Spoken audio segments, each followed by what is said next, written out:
Hello दोस्तों, स्वागत है आपका अपने ही यूट्यूब चैनल लर्निंग कैफ़े में। आज की वीडियो में हम दिल्ली सल्तनत का थर्ड पार्ट तुगलक वंश से संबंधित टॉप 25 क्वेश्चन देखेंगे जो सारे कॉम्पिटिटिव एग्जाम के लिए यूजफुल होगा। पिछले वाले वीडियो में दिल्ली सल्तनत का प्रथम वंश गुलाम वंश और दिल्ली सल्तनत का दूसरा वंश खिलजी वंश से संबंधित टॉप 25 क्वेश्चन बताया हूँ। अगर आप वो वीडियो नहीं देखें तो डिस्क्रिप्शन में लिंक है या ऊपर आई बटन पर क्लिक करके आप वो वीडियो देख सकते हैं। आज के वीडियो में दिल्ली सल्तनत का तीसरा वंश तुगलक वंश के कुछ इंपॉर्टेंट क्वेश्चन देखेंगे जो सारे कॉम्पिटिटिव एग्जाम में बार बार रिपीट होता है। तो चलिए क्वेश्चन की तरफ बढ़ते हैं। उससे पहले आपको बता दें, अगर आप चैनल पर पहली बार है तो चैनल को सब्सक्राइब करके बेल आइकन को प्रेस कर दीजिएगा ताकि मैं जब इस प्रकार का वीडियो अपलोड करूँ तो सबसे पहले आप तक पहुँचे। तो आज का हमारा पहला क्वेश्चन है, गाजी मलिक किस वंश का संस्थापक था? तो ऑप्शन ए तुगलक वंश इसका राइट आंसर हो जाएगा। खुसरो शाह को पराजित करके गाजी मलिक ने गयासुद्दीन तुगलक के नाम से तुगलक वंश की स्थापना की। तो तुगलक वंश का संस्थापक कौन हुआ? गयासुद्दीन तुगलक। लेकिन गयासुद्दीन तुगलक का ही वास्तविक नाम जो है गाजी मलिक है। दूसरा क्वेश्चन देखिए, किस वंश के सुल्तानों ने सबसे अधिक समय तक देश में राज्य किया? तो तुगलक वंश। ऑप्शन डी इसका राइट आंसर हो जाएगा। तुगलक वंश का शासनकाल 1320 से 1414 ईस्वी तक लगभग 94 साल दिल्ली सल्तनत पर तुगलक वंश का शासन रहा। और आपको ये भी याद रखना है किस वंश के सुल्तानों ने सबसे कम समय तक दिल्ली सल्तनत पर शासन किया। तो खिलजी वंश होगा। खिलजी वंश 1290 से 1320 तक लगभग 30 वर्ष। तीसरा क्वेश्चन देखिए, अलाउद्दीन खिलजी के निम्न सेनाध्यक्षों में से कौन सा तुगलक वंश का प्रथम सुल्तान बना? तो ऑप्शन ए गाजी मलिक इसका राइट आंसर हो जाएगा, क्योंकि गाजी मलिक तुगलक वंश के संस्थापक थे और इससे पहले जो है संस्थापना करने से पहले खिलजी वंश का जब शासन था दिल्ली सल्तनत पे तो उस समय पंजाब का सूबेदार था गाजी मलिक। चौथा क्वेश्चन देखिए, दिल्ली सल्तनत का सर्वाधिक विद्वान शासक जो खगोल शास्त्र, गणित एवं आयुर्विज्ञान सहित अनेक विद्याओं में माहिर था? तो इसका राइट आंसर हो जाएगा ऑप्शन सी मोहम्मद बिन तुगलक। मोहम्मद बिन तुगलक जो है खगोल शास्त्र, आयुर्विज्ञान विद्याओं में माहिर था। इसके अलावा अरबी और फारसी में भी काफ़ी ज़्यादा महारत हासिल था। पांचवा क्वेश्चन देखिए, अमीर कोही एक नया विभाग किस सुल्तान द्वारा शुरू किया गया था? तो ऑप्शन सी मोहम्मद बिन तुगलक इसका राइट आंसर हो जाएगा। ये अमीर कोही या दीवान कोही मोहम्मद बिन तुगलक के द्वारा कृषि एवं सिंचाई का ये एक विभाग था। कृषि एवं सिंचाई का विभाग था अमीर कोही या दीवान कोही। छठा क्वेश्चन देखिए, मोहम्मद बिन तुगलक अपनी राजधानी दिल्ली से ले गया। तो मोहम्मद बिन तुगलक जो है अपनी राजधानी दिल्ली से दौलताबाद ले गया। ऑप्शन ए इसका राइट आंसर हो जाएगा। मोहम्मद बिन तुगलक ने अपनी राजधानी दिल्ली से देवगिरी ले गया और देवगिरी का नया नाम दौलताबाद कर दिया। तो ऑप्शन ए इसका राइट आंसर हो जाएगा, दौलताबाद। सातवां क्वेश्चन देखिए, भारत में सर्वप्रथम सांकेतिक मुद्रा का प्रचलन किया था? तो भारत में सबसे पहले सांकेतिक मुद्रा का प्रचलन मोहम्मद बिन तुगलक ने करवाया था। ऑप्शन डी इसका राइट आंसर हो जाएगा। दोस्तों ये एक प्रैक्टिस सेट है तो इसमें मैं डिटेल में नहीं बता रहा हूँ, नहीं तो वीडियो लेंदी हो जाएगा। अगर आप हिस्ट्री फुल कोर्स पढ़ना चाहते हैं तो चैनल को सब्सक्राइब करके बेल आइकन को प्रेस कीजिएगा, क्योंकि मैं बहुत जल्द इस चैनल पे हिस्ट्री का फुल कोर्स लाने वाला हूँ जो किसी भी एग्जाम के लिए इनफ होगा और वो भी फ्री रहेगा, कोई भी पैसा नहीं लगेगा कोर्स का। आठवां क्वेश्चन देखिए, इब्न बतूता भारत में किसके शासनकाल में आया? तो इसका राइट आंसर हो जाएगा ऑप्शन डी हो जाएगा, मोहम्मद बिन तुगलक। मोहम्मद बिन तुगलक के समय में इब्न बतूता भारत आया, क्योंकि मोहम्मद बिन तुगलक का शासनकाल 1325 से 1351 ईस्वी का शासनकाल जो है मोहम्मद बिन तुगलक का है। और 1333 ईस्वी में इब्न बतूता भारत आया। इब्न बतूता मोरक्को का एक प्रसिद्ध यात्री था जो मोहम्मद बिन तुगलक के शासनकाल में भारत आया। जब भारत आया इब्न बतूता तब मोहम्मद बिन तुगलक ने इब्न बतूता को काजी नियुक्त किया। काजी जो है इस्लामिक न्यायाधीश होता है। और रेहला नामक पुस्तक जो है इब्न बतूता ने ही लिखी है। तो रेहला नामक पुस्तक में इब्न बतूता ने उस समय के भारत के बारे में बताया है। नौवां क्वेश्चन देखिए, किसने सल्तनत काल में डाक व्यवस्था का विस्तृत विवरण दिया? तो ऑप्शन बी इब्न बतूता इसका राइट आंसर हो जाएगा। 10वां क्वेश्चन देखिए, होली त्यौहार के सार्वजनिक उत्सव में भाग लेने वाला दिल्ली का प्रथम सुल्तान कौन था? होली त्यौहार में भाग लेने वाला दिल्ली का प्रथम सुल्तान कौन था? तो इसका राइट आंसर हो जाएगा ऑप्शन बी मोहम्मद बिन तुगलक। मोहम्मद बिन तुगलक जो है ये होली, हिंदू के सारे त्योहारों में ये भाग लेता था। अगला क्वेश्चन देखिए, क्वेश्चन नंबर 11, दिल्ली के किस मुस्लिम शासक के निधन पर, दिल्ली के किस मुस्लिम शासक के निधन पर एक इतिहासकार ने कहा राजा को प्रजा से मुक्ति मिली व उन्हें राजा से? तो इसका राइट आंसर हो जाएगा ऑप्शन बी मोहम्मद बिन तुगलक। मोहम्मद बिन तुगलक के मृत्यु पर ही बदायूनी जो है ये एक इतिहासकार था, तो बदायूनी ने लिखा सुल्तान को उसकी प्रजा से और प्रजा को अपने सुल्तान से नियुक्ति मिल गई। अगला क्वेश्चन देखिए, क्वेश्चन नंबर 12, निम्नलिखित में से किस सुल्तान ने बेरोजगारों को रोजगार दिलवाया? तो बेरोजगारों को रोजगार दिलवाया किस शासक ने? तो इसका राइट आंसर हो जाएगा ऑप्शन सी फिरोज शाह तुगलक ने। फिरोज शाह तुगलक ने अपने शासनकाल में एक दफ्तर, रोजगार दफ्तर खोला था, जिसमें से मनुष्य के गुण एवं योग्यता की पूरी जांच पड़ताल करके उसे जो है नौकरी दिया जाता था। क्वेश्चन नंबर 13, निम्नलिखित में से किस सुल्तान के दरबार में सबसे अधिक गुलाम थे? किस सुल्तान के दरबार में सबसे अधिक गुलाम थे? तो फिरोज शाह तुगलक। फिरोज शाह तुगलक के दरबार में सबसे अधिक गुलाम था। फिरोज शाह तुगलक जो है दासों का शौकीन था।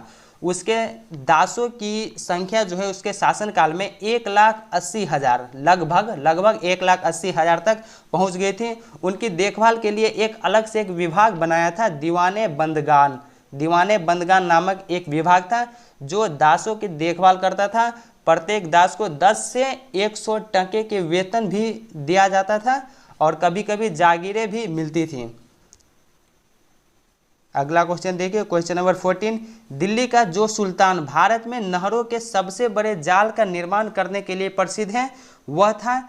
तो इसका राइट आंसर हो जाएगा ऑप्शन सी फिरोज शाह तुगलक। फिरोज शाह तुगलक जो है दिल्ली का सुल्तान था जो नहरों के सबसे बड़े जाल का निर्माण करने के लिए प्रसिद्ध था। और आपको ये भी याद रखना है, सिंचाई के लिए नहरों का निर्माण कराने वाला दिल्ली सल्तनत का प्रथम सुल्तान कौन था? तो गयासुद्दीन तुगलक। गयासुद्दीन तुगलक जो है सिंचाई के लिए नहरों का निर्माण कराने वाला प्रथम शासक था। और सिंचाई के लिए सर्वाधिक नहरें किसने बनाई? आपसे पूछेगा सिंचाई के लिए सर्वाधिक नहरें किसने बनाई? तो फिरोज शाह तुगलक इसका राइट आंसर हो जाएगा। अगला क्वेश्चन देखिए, क्वेश्चन नंबर 15, हक ए शर्ब अथवा सिंचाई कर लगाने वाला दिल्ली का प्रथम सुल्तान कौन था? तो इसका राइट आंसर हो जाएगा फिरोज शाह तुगलक।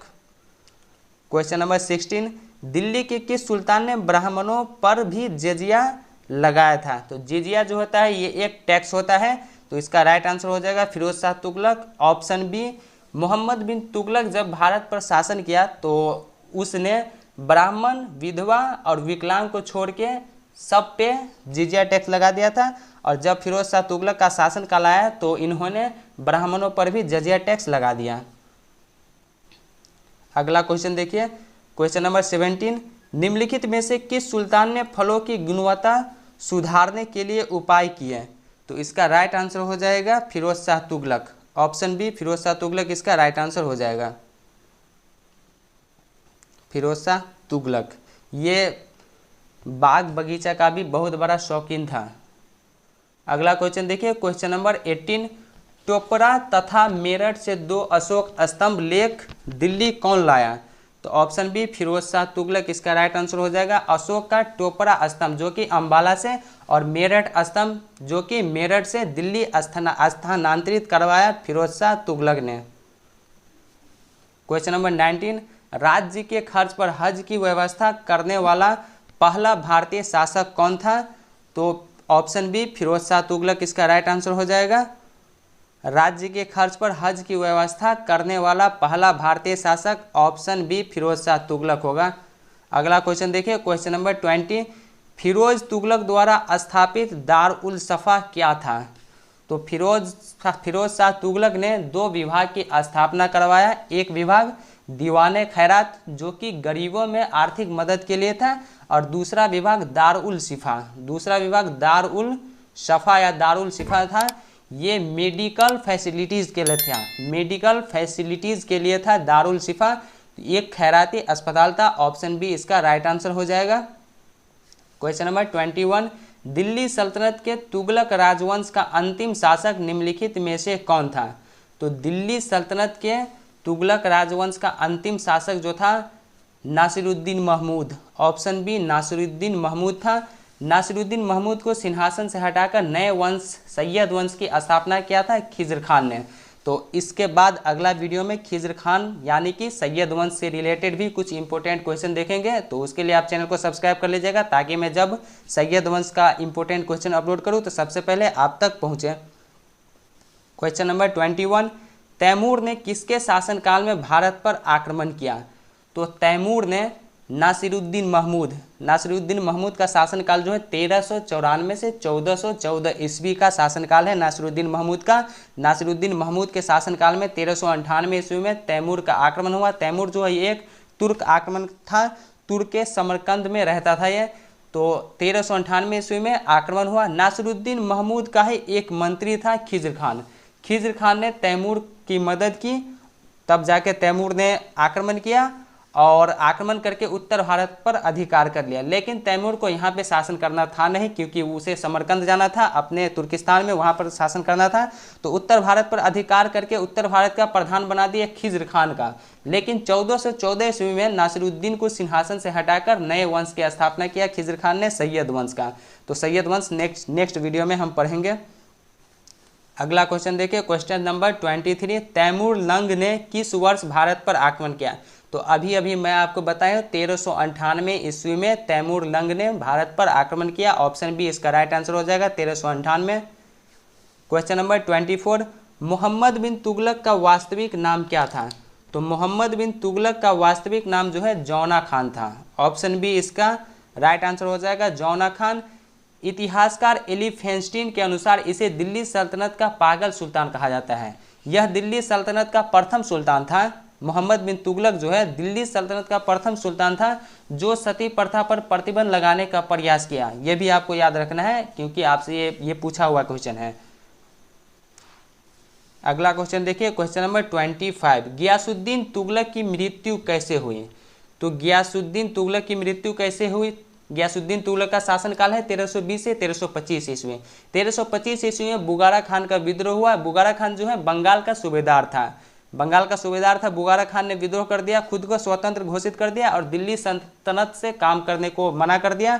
तब जाके विद्रोह पर नियंत्रण के लिए गियासुद्दीन तुगलक गया और नियंत्रण करके जब वो वापस आया तो गियासुद्दीन तुगलक ने दिल्ली में तुगलकाबाद शहर की स्थापना की थी। तो जब वापस आया तो तुगलकाबाद की जनता ने रिक्वेस्ट किया कि आप यहीं पर रह जाइए क्योंकि रात हो गई थी। तो रात में जब वो रुका तो एक लकड़ी का महल बनाया था उसके स्वागत के लिए। तो लकड़ी के महल में जैसे रात में एंटर किया तो उसके बगल में हाथी सब था, काफ़ी ज़्यादा हाथी था। तो हाथी घबरा के डर गया और वो मतलब कि इधर उधर टक्कर मारने लगा, जिसके कारण वो जो महल था वो महल गिर गया। लकड़ी का महल था वो महल गिर गया। तो लकड़ी के महल गिरने से गियासुद्दीन तुगलक की मृत्यु हुई। तो ऑप्शन बी इसका राइट आंसर हो जाएगा, लकड़ी के महल गिरने से। दोस्तों अगर वीडियो अच्छा लगा हो तो वीडियो को लाइक करके चैनल को सब्सक्राइब कीजिएगा और चैनल को सब्सक्राइब करके सपोर्ट कीजिए ताकि मैं इसी प्रकार का वीडियो आप लोगों के लिए लाता रहूं। अब नेक्स्ट वीडियो में मिलते हैं सैयद वंश से कुछ इंपॉर्टेंट क्वेश्चन के साथ। तो चलिए, thank you so much, bye bye, take care.